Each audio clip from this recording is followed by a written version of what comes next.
Sentence structures. There are three types of sentence structures: simple, compound, and complex. It's important to use each of these structures because it makes our writing more engaging for the reader. Simple sentences. A simple sentence has one independent clause. That is, it has a subject, it has a verb, and it is a completed thought. Here's an example of a simple sentence. Grace opened the door. It has one subject and one verb. Sometimes simple sentences have a compound subject, like in this sentence. The table and chairs need to be cleaned. Simple sentences can also have a compound verb. For example, the boy smiled and nodded. Here is another simple sentence. Even though it's longer, we know it's still a simple sentence because it has one subject and one verb. Compound sentences. Compound sentences are a combination of two or more independent clauses joined together by a coordinating conjunction. Remembering the acronym FANBOYS is an easy way to remember the coordinating conjunctions that we can use to join independent clauses. Here are two simple sentences.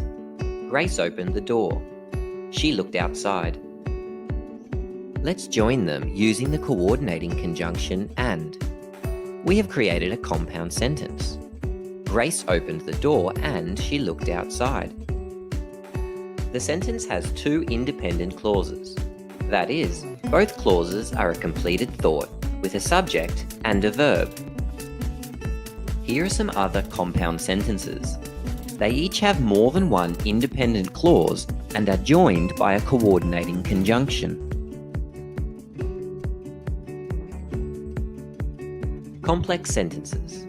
Complex sentences are composed of an independent clause and a dependent clause. Dependent clauses are not completed thoughts. Here is a complex sentence. When he won the award, everyone cheered. This is the independent clause because it has one subject and one verb, and it's a completed thought. This clause is a dependent clause because even though it has a subject and a verb, it's not a completed thought. Let's look at another example. Now that I have saved up, I can buy a bike. This is an independent clause because it has one subject, one verb, and is a completed thought. This is a dependent clause because it's not a completed thought.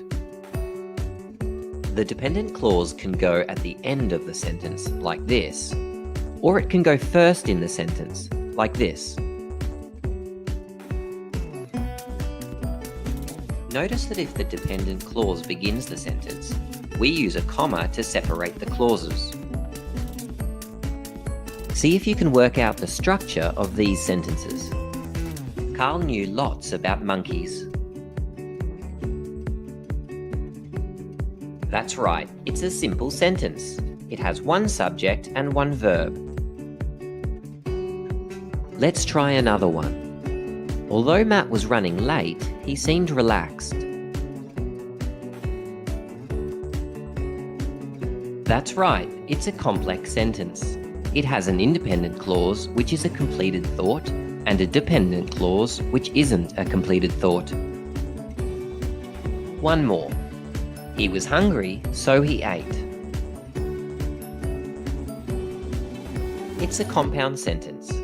It has two independent clauses.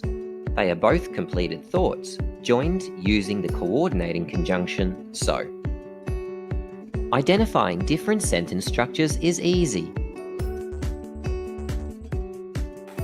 easyteaching.net